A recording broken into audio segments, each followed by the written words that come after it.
Сәлем баршаңызға, каналыма қош келдіңіздер. Бүгін сіздермен үй жағдайында каркаде дайындаймыз. Жасалуы оңай, видеоны соңына дейін қараңыздар. Ең алдымен 2 литр суымызға 4 ас қасық қант саламыз. Енді тәтті болғанын қаласаңыздар, қанттың 5 немесе 6 ас қасық салсаңыздар болады. Жақсылап араластырамыз. Сосын отқа қойып, қайнатып аламыз. Бізге шамамен каркаде бір уыстай немесе менде мына жерде 35 грамм каркаде бар. Қараңыздар, осылай болып келеді. Жақсылап салқын суға жуып аламыз. Неке қараңыздар, каркадені жақсылап жуып алдық.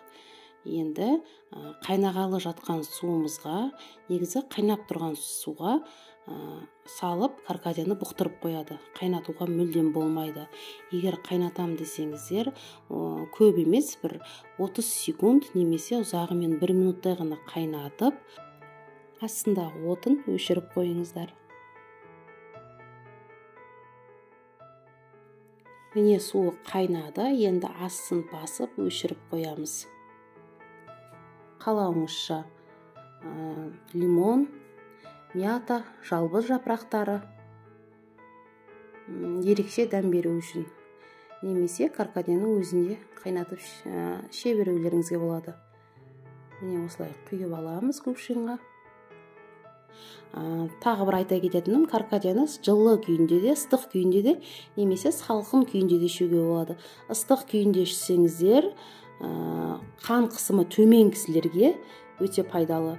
Ал егер қан қысымы жоғары кісілерге, давлениесі бар кісілерге салқындатып ішкен өте пайдалы.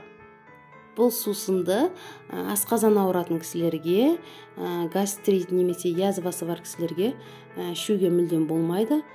Және де қышқылы жоғары кісілерге, кислотность жоғары дейді ғой, сондай кісілерге де ішуге болмайды.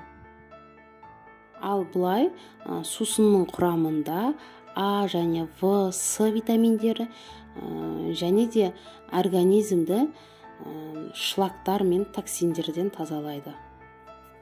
Кувшиннан артық қалған сусынымызды, каркадемізді салқын жерде 4-5 сағаттан асырмай ішіп тастау керек, көп сақтауға болмайды. Менің басқа да видеоларымды жіберіп алмау үшін каналға тіркеліп, қоңырауды басып қойыңыздар. Сонда сіздерге жаңадан шыққан видеолардан хабарлама барып тұрады. Сіздермен болған Эльмира. Келесі видеоларда кездескенше.